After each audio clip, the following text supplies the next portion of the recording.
Liloba na ngai eza ngolu na yo. Elevation na ngai eza mawa na yo.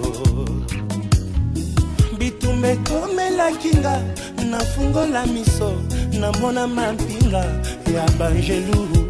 Babundela ngai balongisa ngai nazwaki nya natombola moto na abandona te o boyo zalaki na ngai jusqu'ici. Acclame les rois des rois, les seigneurs des seigneurs. On n'acclame pas les rois des rois tout en étant assis.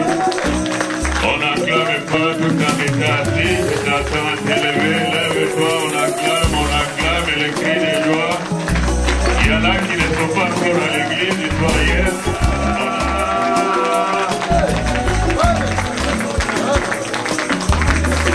Amen. Tu peux même saluer deux ou trois personnes, tu leur dis que Jésus est Seigneur, Jésus est vivant.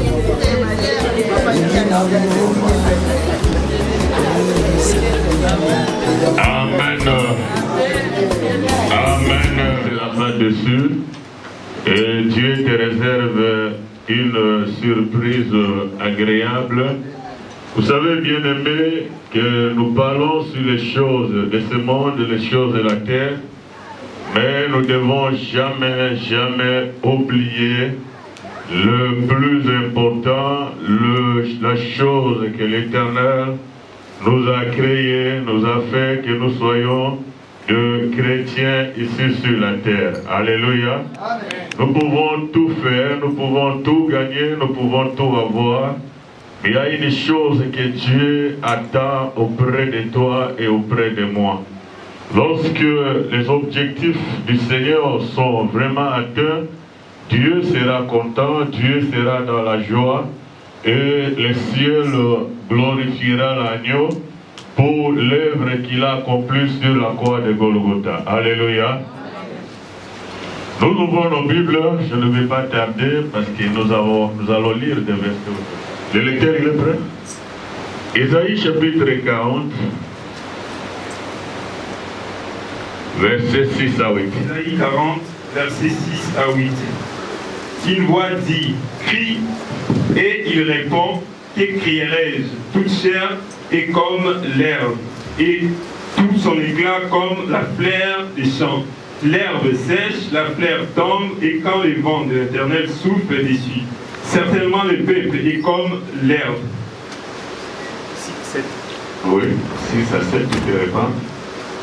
Verset 6, une voix dit, crie. Il répond, qu'écrirai-je? Toute chair est comme l'herbe, et tout son éclat comme la fleur des champs. L'herbe sèche, la fleur tombe, quand les vents de l'Éternel soufflent dessus. Certainement le peuple est comme l'herbe. Alléluia. Certainement le peuple est comme l'herbe.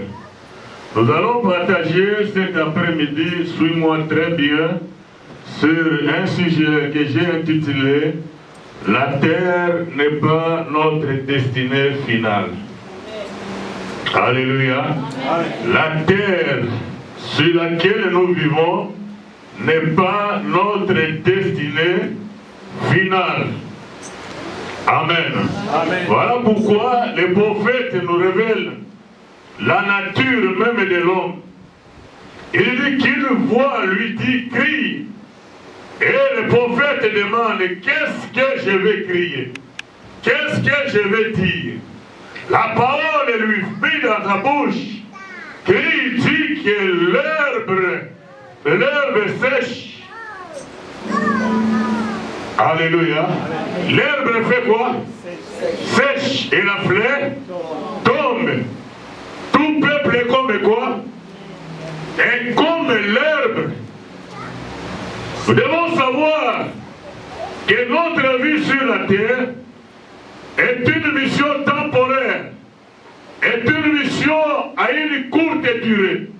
Nous vivons sur cette terre, mais il y aura un moment où nous allons sécher. Il y aura un moment où nous allons tomber comme l'herbe, où nous allons sécher comme une fleur. Quand une fleur sèche, il perd son éclat, il n'y a pas la vie, il n'y a pas quelque chose de bon en elle. Et la Bible compare le peuple de Dieu comme l'herbe qui sèche, comme une fleur qui tombe. Bien-aimés dans le Seigneur, notre vie sur la terre n'est pas tout. Nous sommes là pour une courte durée. Nous sommes là pour un temps bien donné, parce que la vraie vie que Dieu nous a créée, pour laquelle nous devons vivre, nous n'avons pas encore vu cette vie-là. Voilà pourquoi, quand nous ne connaissons pas ces choses, il y a des chrétiens qui se cantonnent aux choses du monde. Il y a des chrétiens qui voient que la vie, c'est tout ce qui est dans le monde. Il y a des chrétiens qui voient que la vie, c'est le manger, le boire. La vie, c'est la luxure. La vie, c'est le bien matériel. La vie, c'est peut-être le travail. Mais la vie, par rapport à la volonté de Dieu, n'est pas seulement ce que nous vivons ici par terre. Alléluia. Amen. Alléluia. Amen. Dieu t'a créé, bien sûr, pour vivre ici sur la terre, mais tu ne seras pas éternellement. Mais tu ne vivras pas la totalité de ta vie sur la terre. La vie que nous vivons maintenant, peut-être 1/10 de ce que l'Éternel nous réserve. Tu m'as dit Amen. Amen.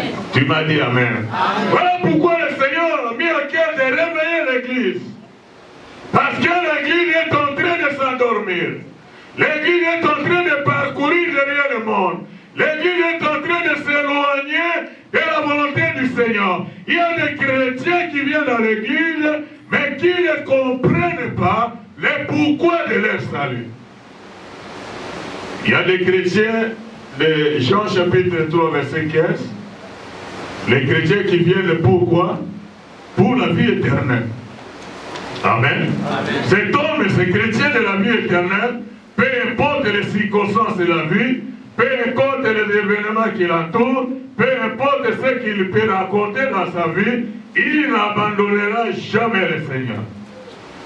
Il y a des chrétiens de Matthieu chapitre 11 verset 28, venez à moi, vous tous qui êtes chargés, fatigués, et je vous donnerai quoi? Du repos. Des chrétiens qui courent derrière le matériel. Les chrétiens qui courent derrière les bénédictions. Les chrétiens comme ces gens-là qui ont mangé le pain et ils ont commencé à chercher Jésus. Et lui a traversé, il est parti. Il leur dit, Seigneur, pourquoi tu nous as fait ça? Nous t'avons cherché, mais nous ne t'avons pas trouvé. Jésus leur a dit quoi? Vous ne me cherchez pas non seulement des miracles, mais vous me cherchez à cause de quoi? Du pain, parce que vous avez mangé, vous êtes rassasiés. Nous voyons les autres deux chrétiens là, nous voyons Marthe et nous voyons Marie. Marie était au pied de Jésus-Christ. Elle écoutait la parole, elle écoutait les nouvelles du royaume. Mais Marthe, à son tour, elle était occupée aux choses matérielles. Elle était agitée aux choses de ce monde. Alléluia. Bien-aimés, nous ne sommes pas éternellement. Nous pouvons tout gagner sur ce monde. Nous pouvons faire la folie de la vie. Nous pouvons faire des choses qui étonnent le monde. Mais nous devons savoir dans notre esprit que nous n'avons qu'une courte durée.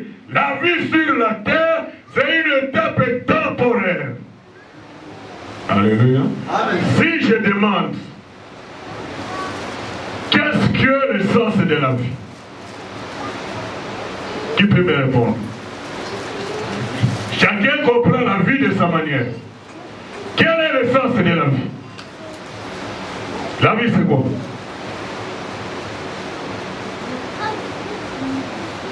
Allons-y. Ouais. Quel est le sens de la vie? Pour les autres, la vie, c'est le fait. Et toute sa vie, il finira toujours à fêter. Pour les autres, l'essence de la vie, c'est le luxe, le bien matériel. Et il consacre sa vie, ses efforts, au bien de ce monde. Pour les autres, la vie, c'est un combat. Et tu continueras toujours à te battre pour conquérir la vie. Pour les autres, la vie, c'est une course. Et tu verras toujours, il est pressé. il court toujours. Il fait des choses en état pressé parce qu'il veut gagner le temps. Pour les autres, la vie est un jeu d'hasard. Mais quel est le sens de la vie selon la volonté de Dieu, selon la parole de Dieu? Quand nous regardons la Bible, l'Éternel nous révèle trois sens de la vie. La vie sur la terre a comme sens les épreuves. Le premier sens de la vie, c'est les épreuves. L'homme a été créé pour subir des épreuves, pour traverser les épreuves. Dans les épreuves, l'Éternel nous façonne. Dans les épreuves, l'Éternel va détecter les pensées les plus profondes de notre cœur. Dans les épreuves, l'Éternel est en train de nous raffiner afin de nous donner la maturité parfaite de qui? De Jésus-Christ. Dans les épreuves, Dieu imprime sa vie à nous. Alléluia. Amen. Il a commencé avec Adam, il est dans les jardins. Il leur a tout donné, mais il a dit, pour cet arbre de vie, vous ne toucherez pas et vous ne mangerez pas. Il a appelé Abraham, il a mis à l'épreuve. Quitte ta patrie, quitte ton père, ta mère, et va dans le pays où je vais te montrer. Il a appelé Abraham, il lui a demandé encore son fils. Il a mis les gens à l'épreuve. Son fils unique est passé par les épreuves. Il a affronté la croix parce que Dieu nous fait voir que la vie a des épreuves. La vie est constituée des examens. Amen. Alléluia. Amen. Je voudrais dire le dimanche passé que toutes les épreuves ne viennent pas du diable. N'est-ce pas? Même Israël, quand il est sorti de l'Égypte, il y avait un raccourci. Mais Dieu dit que je vous ai fait faire un chemin pour vous éprouver. Tant que nous sommes sur cette terre, nous aurons passé des épreuves, nous aurons passé des examens, et quand nous vainquons les examens, il y a un prix à payer. La Bible déclare qu'il n'y a aucune tentation qui est au-dessus de nos forces. Et même pendant que nous sommes tentés, Dieu prépare un chemin pour nous faire sortir. Donc si tu tombes, c'est toi qui veux. Dieu ne permet aucune tentation au-dessus de tes forces. Même pendant les tentations, il y a un chemin que lui-même trace pour que tu t'en sors vainqueur. Amen. Alléluia. Dans le deuxième sens de la vie, c'est une responsabilité. Alléluia. Amen. La vie, c'est quoi? Une responsabilité. Bien avant la création du monde, Dieu a tout planifié, a choisi les gérants, a choisi les intendants. Nous sommes les intendants de Dieu. Tout ce que nous avons, tout ce que nous recevons, nous gérons les choses de Dieu. Amen. Amen. Nous gérons les biens de Dieu. Et nous devons savoir qu'à la fin des temps, chacun de nous rendra compte. Chacun de nous passera au tribunal du Christ. L'argent, les souffles de vie, les temps, les biens matériels que Dieu nous donne, nous en rendrons compte. Quoi qu'il arrive, tu peux faire tout ce que tu veux. Mais la Bible déclare que nous comparaîtrons tous devant le tribunal de qui? De Christ, afin que chacun rende compte du bien ou du mal qu'il a commis quand il était encore sur la terre. Alléluia. Et le troisième sens de la vie est une mission temporaire. Nous ne sommes pas éternellement. Nous ne sommes pas à 100% sur la terre. Il y aura un moment où tu quitteras cette terre. Il y aura un moment où tu tomberas comme l'herbe. Il y aura un moment où tu tomberas comme une fleur. On nous a parlé des grands de ce monde. Où sont passés Hitler? Où est passé les grands de ce monde? Parce que la vie a une limite. La vie a été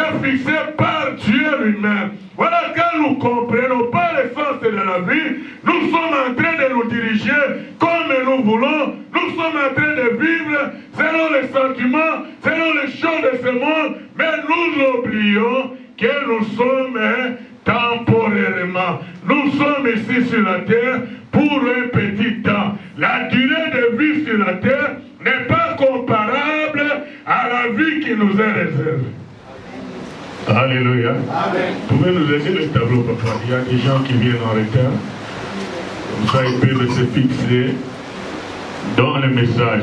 On va nous lire le livre de Psaume chapitre 102, verset 13, 12 à 13.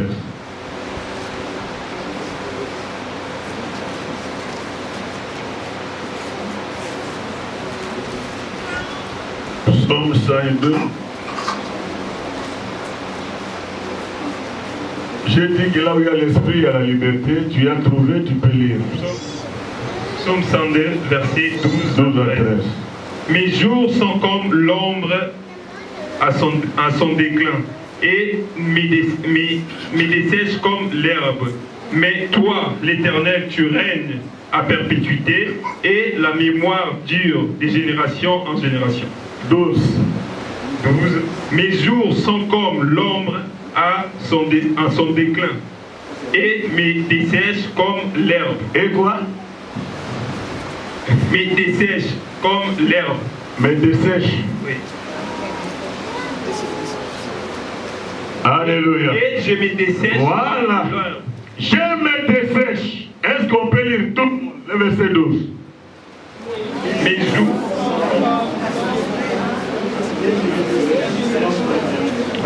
Mes jours sont comme l'ombre. À quoi? À son déclin. Le déclin, c'est quoi? La fin d'une chose. Mes jours sont limités ici sur la terre. Et elles vont se dessécher. Je passerai un autre jour. Je disparaîtrai de cette terre. Mais il n'y a que toi, l'Éternel, qui règne de génération en génération. Alléluia. Bien-aimé, voilà pourquoi tu veux que l'Église se réveille. Le monde est en train d'aller vers son déclin. Le Fils de l'homme est à la porte. Nous voyons les choses qui passent dans le monde. Nous voyons les lois qui sont adoptées dans le monde. Et l'Église n'est pas interpellée. Les chrétiens continuent à s'éloigner du Seigneur. Les chrétiens continuent à se battre pour les choses de ce monde. À se battre pour les choses qui vont disparaître. Alléluia. Le pape vient d'homologuer officiellement le quoi? La pédophilie. Officiellement. Dans notre pays, bientôt il y a une loi qui va donner droit à la sexualité aux enfants de 4 ans. Avez-vous entendu ça? Ils ont par consentement. Un enfant de 4 ans peut consentir quelque chose. Et l'Église, nous attendons ces choses, mais nous sommes en train de nous éloigner de la volonté de Dieu. L'Éternel t'a sauvé, non pas seulement pour que tu gagnes le monde, non pas seulement pour que tu aies gagné tout le bien de ce monde, non pas seulement pour les richesses de ce monde, mais l'Éternel t'a sauvé pour qu'un jour tu te retrouves dans sa présence éternellement, parce que son Fils a payé le prix de ton salut. Nous nous battons pour le matériel, nous nous battons pour les choses, nous nous battons pour le luxe. Où sont les chrétiens qui se battent pour hériter la vie éternelle? Alléluia. C'est pourquoi, pour bien utiliser la vie sur cette terre, nous devons connaître des vérités qu'on ne peut jamais oublier. Quand on connaît ces deux vérités, nous allons conduire notre vie selon la volonté de Dieu, selon la parole de Dieu, parce que nous savons qu'à un moment donné, nous pouvons quitter la terre. Notre mission peut se terminer parce que celui qui veut faire la mission, c'est celui qui nous a envoyé. La vie est comme l'herbe qui tombe. L'ombre ne dure pas éternellement. L'ombre peut commencer le matin et le soir l'ombre disparaît. Tout ce que nous voyons, il n'y a rien de nouveau, il n'y a rien de spécial. Alléluia. Il y a deux vérités que chaque chrétien doit entrer dans son cœur pour mieux diriger sa vie. Pourquoi on s'éloigne du Seigneur? Pourquoi on n'a plus goût des choses de Dieu? Pourquoi on n'est plus motivé pour le royaume de Dieu? Parce que nous n'avons pas compris le vrai sens de la vie. Les gens de ce monde disent que quand tu es vivant, mange et bois, car demain tu mourras. Donc la vie c'est pour s'amuser. Les autres la vie c'est pour les griffes. Les autres la vie c'est pour le bien matériel. Une fois je suis entré à l'internet, j'ai vu la valeur des voitures des joueurs bien-aimés. Et Pessingalakanda. Les gens qui jouent avec la vie. Une voiture de 400 000 $. Et l'autre a une maison de 16 000 €. Une maison. Où est passé Michael Jackson? L'homme qui a refusé même l'oxygène de Dieu à cause de la gloire de ce monde. Où est passé notre Kukumwelo Wazabanga Seseseko? Où sont passés les riches de ce monde? Église, nous devons nous réveiller. Église, la finalité, ce n'est pas la terre. Église, le Seigneur nous attend pour bénéficier de l'œuvre qu'il a accomplie à la croix pour nous. Les chrétiens ne prient plus. Les chrétiens n'ont plus le sentiment d'écouter la parole. Les chrétiens commencent à chercher les choses qui leur font plaisir. Nous nous éloignons du royaume et nous nous appelons chrétiens.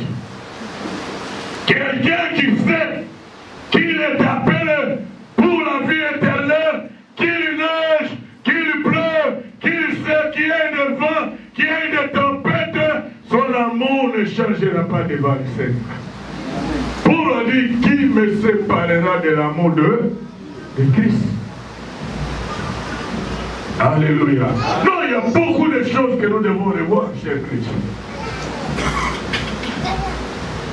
Le monde va passer. Les choses de ce monde passeront. Mais où irons-nous? Où passerons-nous l'éternité? La première vérité que tu dois graver dans ton cœur est que par rapport à l'éternité, la vie sur la terre est extrêmement courte. Par rapport à l'éternité, la vie sur la terre est extrêmement, par rapport à ce que Dieu nous a réservé, par rapport à ce que l'éternité nous réserve, le temps que nous vivons ici sur la terre n'est pas même comparable à la durée de vie que nous allons passer auprès du Seigneur. Nous allons passer une longue vie. Les gens ils meurent à 1 année, les gens ils meurent à 10 ans, ils meurent à 90, ils meurent à 100 ans, mais la vie qui nous est réservée n'est pas comparable à celle que nous vivons sur la terre. 1 Thessaloniciens chapitre 4, versets 13 à 17. Paul est en train de parler aux Thessaloniques et qui plairait les gens qui étaient morts et qui étaient dans les soucis, croyant que c'est fini. Et Paul leur dit, il dit que ne jamais que vous n'ignorez pas au sujet de ceux qui dorment. Mais j'aimerais qu'on nous lise le verset 17. 1 Thessaloniciens chapitre 4, verset 17. 13 à 17, tu me lis le verset 17. 13 à 17. Nous ne voulons pas, frères, que vous soyez dans l'ignorance au sujet de ceux qui dorment, afin que vous ne vous affligez pas comme les autres, et qui n'ont point d'espérance. Car si nous croyons que Jésus est mort et qu'il est ressuscité, croyons aussi que Dieu ramènera par Jésus et avec lui ceux qui sont morts. Voici en effet ce que nous verset 17, va vite au verset 17. Verset 17. Ensuite, nous les vivants qui serons restés, nous serons tous ensemble enlevés avec eux sur les nuées, à la rencontre du Seigneur dans les airs. Ainsi, nous serons toujours avec les Seigneurs. Ainsi, nous serons toujours avec qui? Avec le Seigneur. Paul est en train de parler sur l'allemand de l'église. Quand sonne la trompette, l'archange sonnera la trompette. Il dit que nous les vivants, nous n'allons pas précéder les morts. Mais premièrement, les morts en Christ feront quoi? Ressusciteront. Les morts en Christ. Pas les morts en Christ. Pas les morts dans une église. Mais les morts en qui? En Christ. Ceux qui meurent dans la parole, ceux qui meurent dans l'intégrité, ceux qui meurent dans l'obéissance de la parole, ceux qui meurent dans sa décharge, totalement la volonté de Dieu, ils ressusciteront. Et puis les vivants, nous serons transformés. Les vivants, nous serons transformés. Les corps ici terrestres seront transformés. Nous allons nous revêtir d'un corps glorieux, un corps qui n'a pas besoin de transport, un corps qui ne tombera jamais malade, un corps qui vole, un corps qui traverse le mur, un corps glorieux. Ensuite, nous allons prendre notre vol. Vers où? Vers le ciel. Et Paul dit, le premier enlèvement de l'église, le Seigneur ne va pas descendre. Lui, il attend son épouse dans les airs, comme Isaac attendait Rebecca à la maison de son père. Il attend l'épouse. Là, dans les airs, le Saint-Esprit va amener l'épouse pour présenter à mon mari. Et là, dans les airs, la Bible déclare que nous serons toujours. Nous n'allons pas nous séparer. Nous n'allons pas disparaître. Nous serons toujours. Dans les airs, il y aura deux activités. La première activité, c'est le mariage proprement dit entre l'Église et le Seigneur. Il y aura la fête des noces. La Bible parle de la fête des noces, les mariages de l'Église et de Jésus-Christ. Là, nous sommes tous encore les fiancés. Et la deuxième activité sera quoi? La récompense des saints. Là, ce n'est pas le tribunal pour le feu éternel. Là, c'est la récompense des saints.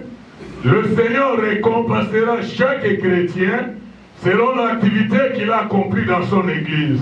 Dans le royaume des cieux, un soir tu balayais l'église, tu soutenais les loyers, tu priais pour l'église, tu faisais des chefs, tu faisais l'évangélisation. Il y a les récompenses qui nous seront accordées.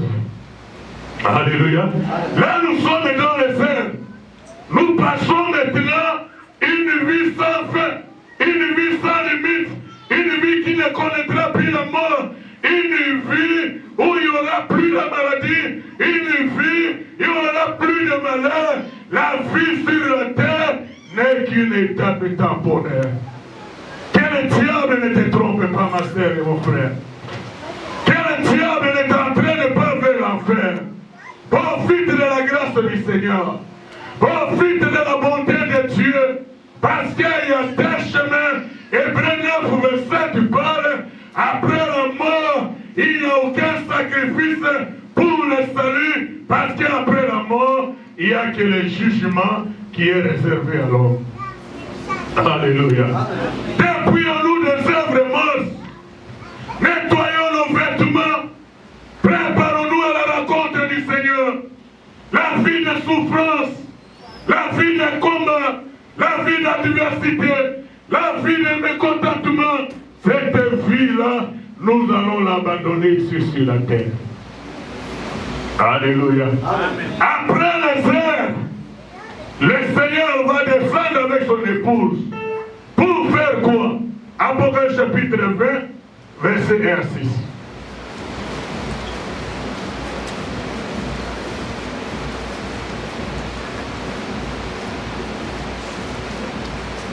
Apocalypse chapitre 20. Apocalypse chapitre 20, verset 1 à 6.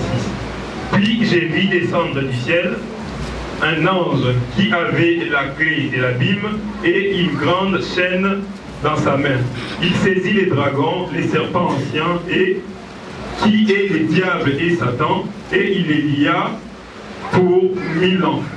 Il les jeta dans l'abîme, fermant et scella l'entrée au-dessus de lui, afin qu'il ne subsiste plus les nations, jusqu'à ce que les 1000 ans fils accomplis. Après cela, il faut qu'ils soient déliés pour un peu de temps. Et j'ai vu les trônes et ceux qui s'y assirent, fit donner le pouvoir de juger. J'ai vu les âmes de ceux qui avaient été décapités à cause du témoignage de Jésus et à cause de la parole de Dieu. Et ceux qui n'avaient pas adoré la bête ni son image et qui n'avaient pas reçu la marque de leur front et sur la main. Ils revinrent à la vie et ils régnèrent avec le Christ pendant 1000 ans. Et ils régnèrent avec le Christ pendant combien? 1000 ans. Pendant combien? 1000 ans. La première vérité, c'est quoi? Hein? Ah voilà, je viens parler tout de suite là. La première vérité qu'il faut retenir, c'est quoi? Aïe, aïe, aïe, aïe. Par rapport à l'éternité, la vie que nous vivons sur cette terre est extrêmement courte. Quand l'épouse montera dans les airs, l'Antéchrist, les 666, il sortira avec son gouvernement. Il y aura un seul gouvernement qui dirigera le monde entier. À ce temps-là, il y aura des choses pour étudier, il faut les soins, pour l'acheter, il faut les cacher, pour faire quoi que ce soit, il faut être scellé. Voilà pourquoi la Bible dit dans Apocalypse 19, heureux ceux qui ont part à la fête des noces, ceux qui vont échapper à la tribulation.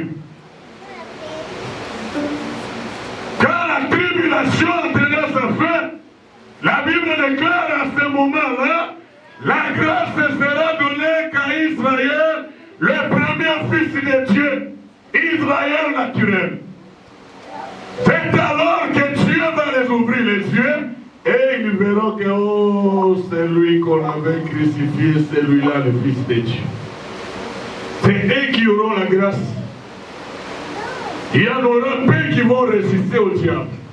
C'est pourquoi on dit que quand le règne de 1000 ans viendra, les gens qui vont ressusciter ne sont pas les gens de notre temps, mais les martyrs du temps de la tribulation. Ceux qui vont refuser la marque, ceux qui vont refuser l'Antichrist, ils seront tués, ils seront appelés des martyrs. Et la Bible déclare, quand le Seigneur viendra avec son épouse pour régner pendant 1000 ans, ici sur la terre, le diable sera où? Il sera où? S'il vous plaît, monsieur. Il sera enchaîné dans la prison. L'ange descendra avec les chaînes. Il va lier le diable. Il va l'enchaîner afin qu'il ne puisse plus agir. Voilà pourquoi les 1000 ans seront le règne de paix, le règne de joie, le règne de tranquillité. Il est loup pétra avec l'agneau. la chèvre avec le macassins pour nous, il n'y aura ni la mort, il n'y aura pas des accidents, parce que l'ennemi, il est enchaîné, il est dans la prison, et la Bible déclare que nous allons régner pendant 1000 ans, nous allons vivre 1000 ans, sans maladie, sans accident, sans aucun malheur, nous allons vivre, le Seigneur lui-même, et répétera son peuple, il sera le berger de son peuple. Alléluia. Amen. Mais comment tu vas perdre les 1000 ans pour le plaisir de ce monde? Comment tu vas perdre les 1000 ans chrétiens pour les biens matériels, pour la richesse de ce monde? Les gens se battent pour laisser les héritages. Les gens se battent pour construire. Les gens se battent pour hériter de grandes richesses. Mais quel est le combat que nous endurons pour hériter la vie éternelle? Jésus a dit, si ta main pour toi une occasion de chute, mais vous faire quoi? Couper. Mais vous entrez dans le royaume de Dieu avec une seule main, que d'aller en enfer avec les deux mains. L'Église doit se réveiller. L'amour du Seigneur lui est pris dans nos cœurs. Nous nous excusons pour les choses de ce monde. Nous courons derrière les choses de ce monde. Et le royaume de Dieu, nous l'abandonnons, nous nous éloignons du Seigneur. Les temps que nous vivons, tu peux avoir l'endurance. Mais 130, c'est difficile. Amen. Surtout nous les Africains, 80, 75, 60, les Blancs quand même, hein, ils luttent parce qu'ils sont nés comme ça avec un peu de longévité. Mais ils ne seront pas éternels. Alléluia. Ils ne seront pas éternels. L'Église a été créée. Jésus est mort pour l'Église, afin que l'Église hérite la vie éternelle. L'Église hérite les 1000 ans, les 1000 ans. Alléluia. Voilà pourquoi dans Proverbe 22, le Seigneur dit à l'âge que celui qui ment continue à mentir. Que celui qui fait de l'adultère continue à être un adultéré. Que celui qui commet des péchés continue à commettre des péchés, mais dehors. Qui seront dehors? Alléluia. Dehors. Quiconque aime les mensonges. Dehors. Les chiens. Dehors. Les bourgeons. Dehors. Nous ne venons pas ici pour nous voir, pour nous faire quelque chose, mais nous sommes en train de préparer la vie éternelle. Alléluia. La vie éternelle. Dans Ephésiens 5, la Bible dit que Jésus a purifié son Église par son sang. Maintenant, il est en train de le sanctifier par sa parole, afin de lui faire paraître devant son Dieu une Église sainte, une Église glorieuse, une Église sans tache et irrépréhensible. Nous devons nous réveiller. L'éternité vaut plus que les choses de ce monde. L'éternité vaut plus que l'Europe. Les 1000 ans vaut plus que les goûters de l'Europe. Battons-nous pour les 1000 ans. Battons-nous pour le royaume de Dieu. Battons-nous pour l'éternité. Les choses de ce monde resteront par terre. L'une ira avec quelque chose. Tout est efforts. Il y a d'autres choses qui vont se réjouir. Alléluia. Tu n'as plus le temps de venir dans l'église. Tu n'as plus le temps de prier. Tu n'as plus le temps de lire la Bible. Tu n'as plus le temps de se sanctifier parce que nous sommes en Europe. Non. Quand Dieu a libéré son peuple de l'Égypte, qu'est-ce qu'il leur a dit? Il dit, quand vous allez entrer dans la terre promise, ne vous conformez pas aux cultures égyptiennes. La première des choses. Deux, ne vous conformez pas à ce que ce peuple de Canaan font. C'est pourquoi la Bible déclare, si nous sommes morts et ressuscités avec Christ, affectionnons aux choses d'en haut et non à celles qui sont sur la terre. La mort. Un cadavre qui est mort dans le monde, mais il y a des circonstances, il devient monstre. Tu vis encore sur les choses par lesquelles tu es mort. La vie sur la terre est extrêmement courte. Il y a la vie dans les airs et il y a 1000 ans ici sur la terre. Alléluia. Est-ce que tu entreras? Tu bénéficieras de ces 1000 ans. Quels sont les efforts que tu conjures? Voilà le sens que tu donnes à ta vie.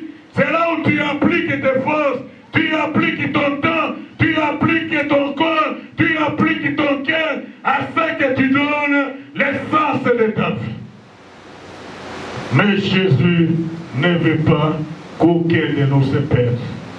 La deuxième vérité que nous ne devons jamais oublier, la terre n'est qu'une résidence temporaire.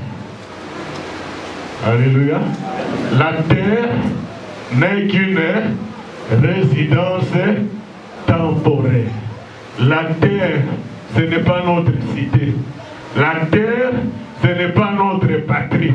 La terre, c'est une résidence temporaire. À un peu du temps, nous allons quitter cette résidence. Il y a une bonne résidence. Il y a une meilleure résidence. Que le Seigneur est parti. Il a dit que votre cœur ne se trouble pas. Dans la maison du Père, il y a plusieurs demeures. Mais pour vous, je pars vous préparer quoi? Une place. La meilleure demeure. Un jour, nous quitterons cette résidence. Nous sommes des pèlerins. Nous sommes des voyageurs.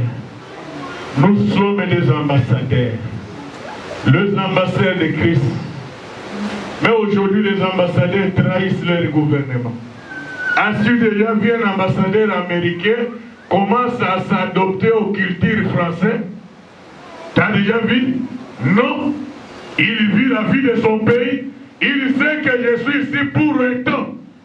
À un moment donné, on peut m'échanger pour envoyer un autre. Est-ce que les chrétiens, ils marchent dans leur tête que partout où je suis, le Seigneur peut m'appeler, même dans le train, même dans la voiture, même pendant la nuit, le Seigneur peut mettre fin à notre mission. Alléluia. Il y a un missionnaire qui venait de l'évangélisation. Il est entré avec un président de la République dans un même avion. Quand ils ont atterri dans l'aéroport du pays, il a vu qu'il y avait des honneurs, les honneurs pour le président. Le président rentre au pays. Il était tout triste. Il regrettait. Mais pourquoi, Seigneur, les gens de ce monde regardent les honneurs? Il a entendu une voix qui lui a dit, lui, il est rentré chez lui, mais toi, tu n'es pas encore rentré chez toi. Alléluia. Tu es encore en mission. Quand tu seras rentré chez toi, le ciel te rencontrera. Les ciels seront dans la joie parce que les héros de la foi, ils seront accueillis avec de l'applaudissement. Le ciel sera bouché. Les gens qui ont vaincu l'adultère, les gens qui ont vaincu la malhonnêteté, les gens qui se sont préservés du souillé de la terre, ils seront accueillis avec des fanfares aussi.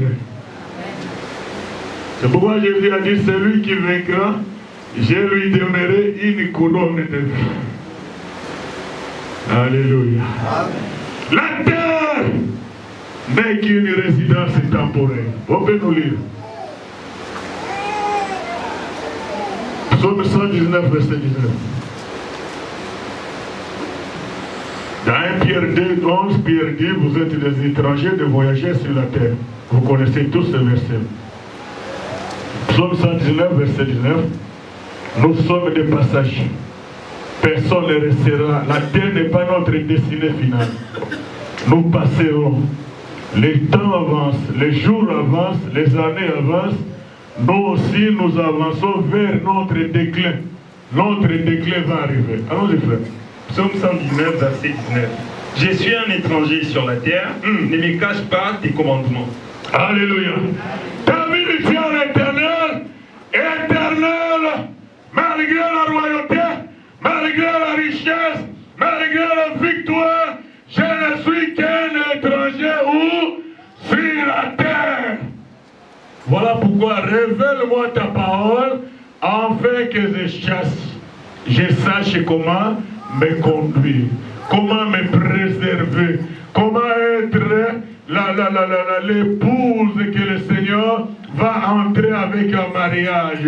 Église du Seigneur, nous sommes des étrangers, nous passerons, personne ne restera éternellement. Paul a dit, Pierre a dit, au l'église de paix, que nous sommes des étrangers et des voyageurs. Notre patrie, ce n'est pas la terre.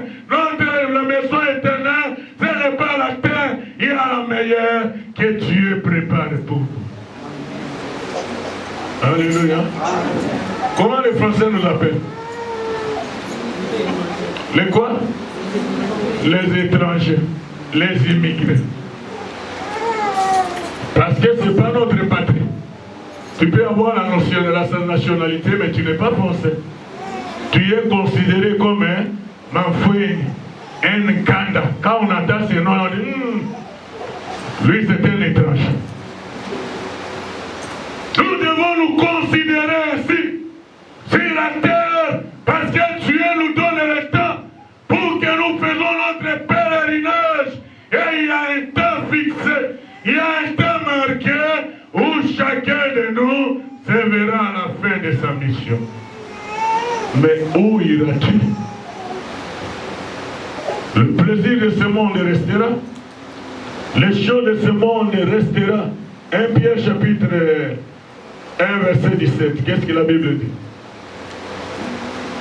Nous devons nous débarrasser, quitter ce monde. Le monde nous entraîne vers la mort. Le monde nous éloigne des réalités, de la vie éternelle, la meilleure vie que Dieu prépare pour nous.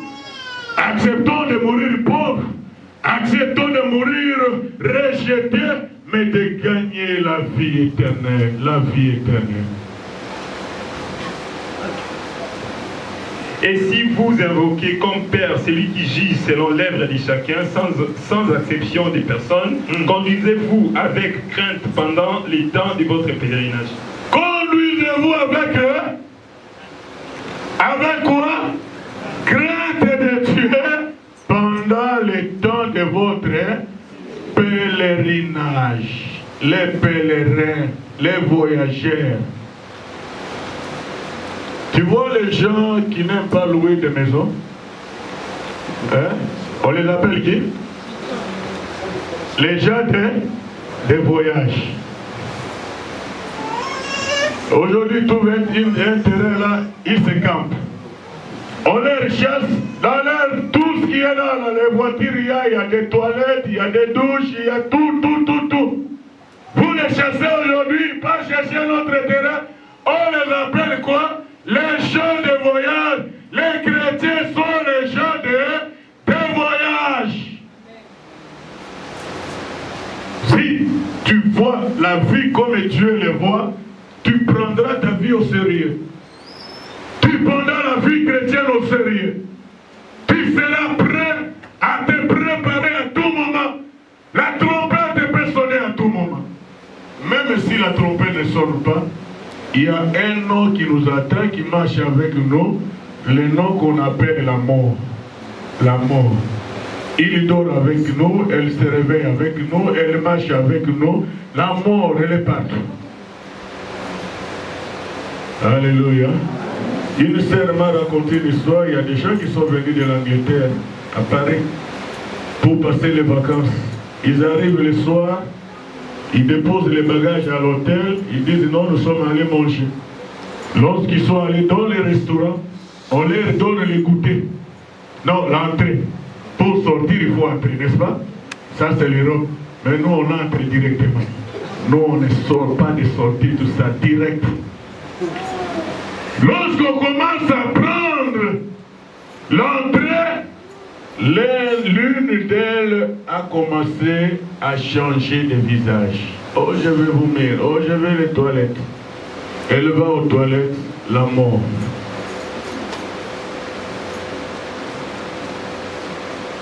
Elle peut arriver à tout moment, à toute personne.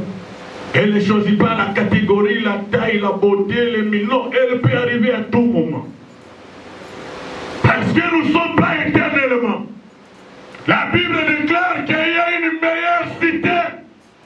Cette résidence passera. Cette résidence sera détruite. Mais il y a une meilleure. Hébreux 13, verset 12 à 14. C'est un enseignement, j'ai dit on va lire beaucoup de versets. Parce que toi aussi à la maison, tu ne lis jamais la Bible. Qui a lu la Bible cette semaine? 2, 3, 4, voilà. Toujours occupé, télévision, travail, télévision. Allons-y frère, 12 à 14, 12, 13 et 12 à 14. Merci frère, merci. C'est pour cela que Jésus aussi, afin de sanctifier le peuple par son propre sang, a soufflé hors de la porte. Sortons donc pour aller à lui, hors du camp, en portant son nom propre, car nous n'avons point ici-bas des cités permanentes. Mais nous n'avons pas ici-bas une cité permanente. Mais nous cherchons celle qui est à venir. Alléluia. Nous luttons pour celle qui est à venir. Nous luttons pour celle que Dieu prépare pour nous. Voilà pourquoi nous luttons avec notre corps. Nous serons d'abnégation. Nous luttons pour dire, je traite durement mon corps. Je le tiens même assujetti.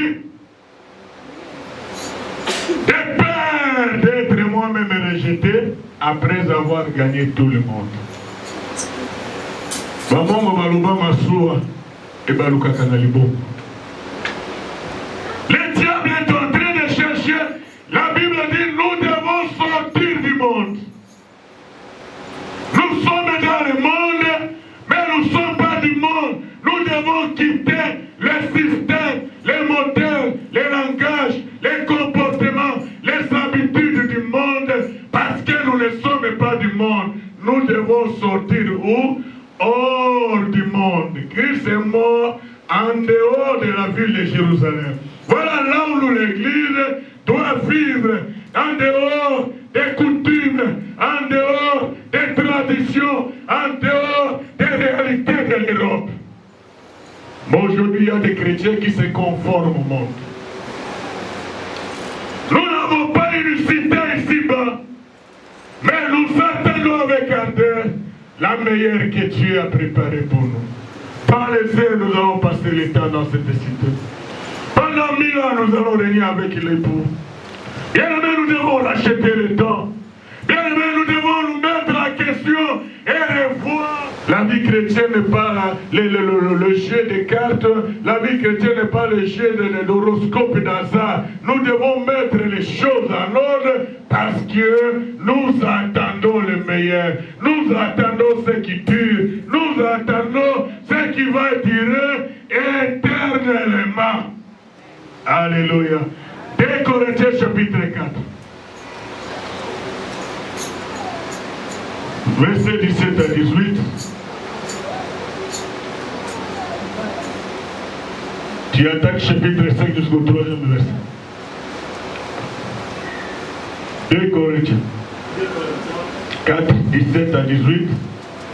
4, 17 à 18. Jusqu'au 3e verset, il y a 5e chapitre. D'accord. Car nos légères afflictions du moment présent produisent pour nous, au-delà de toute mesure, un poids éternel de gloire.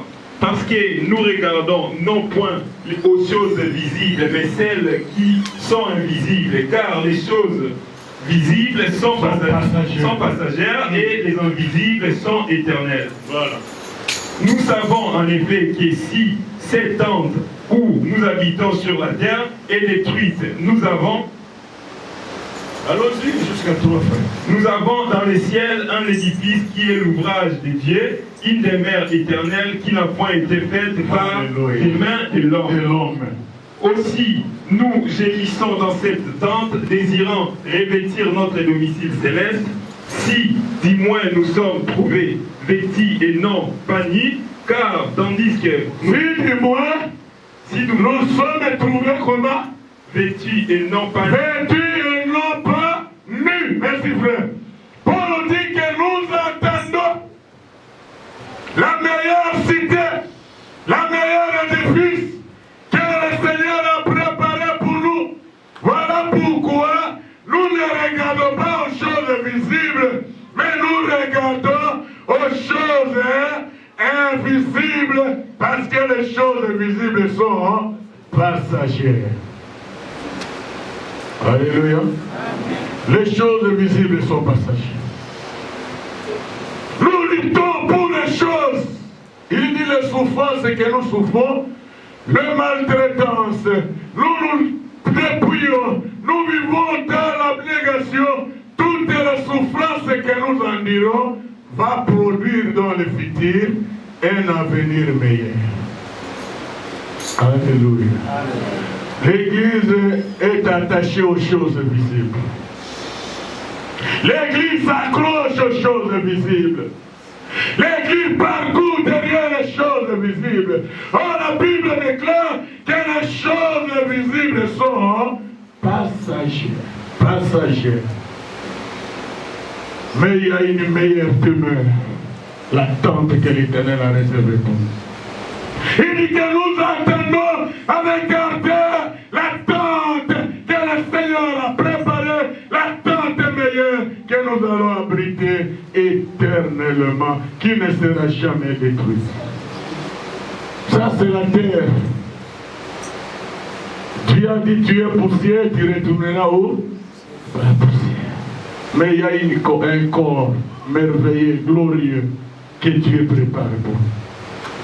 Alléluia. Il regarde tout cela.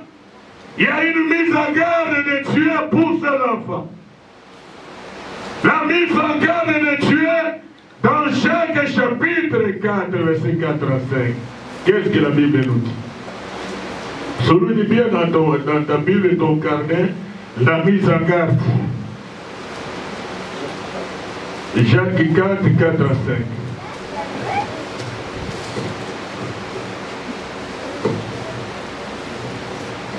Jacques 4, 4 à 5.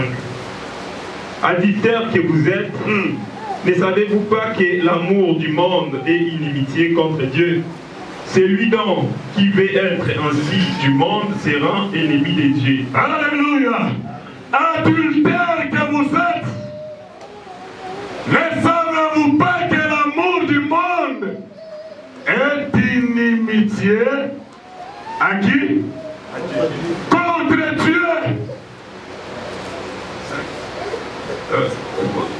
Croyez-vous que l'Écriture parle en vain?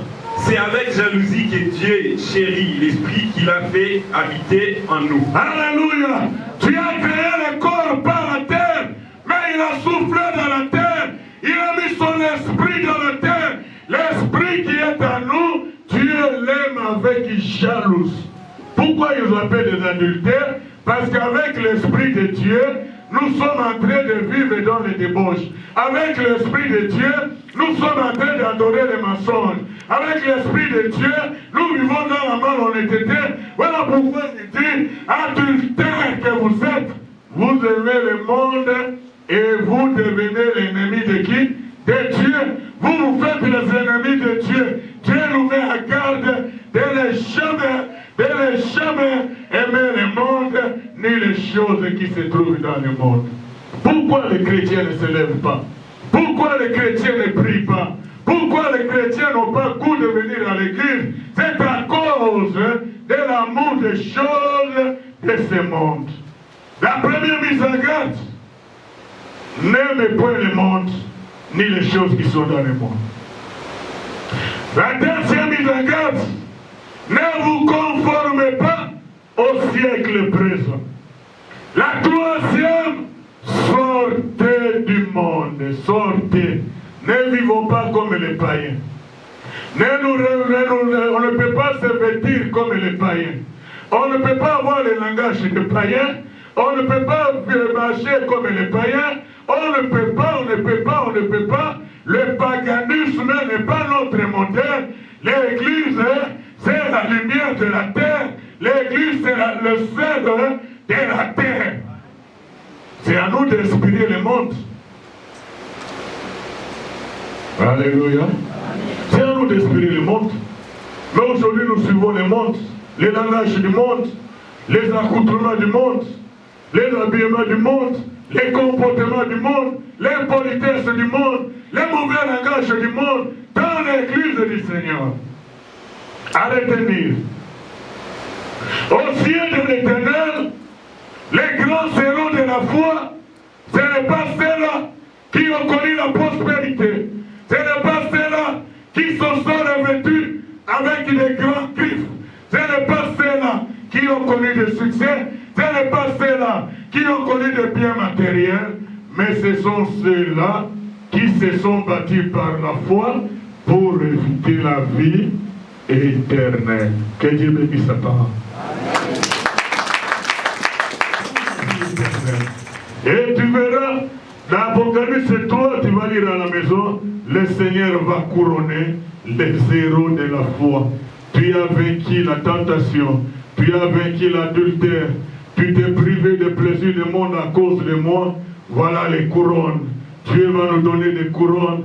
Dieu va couronner son peuple. Bien-aimé peut être grand aux yeux de l'Éternel.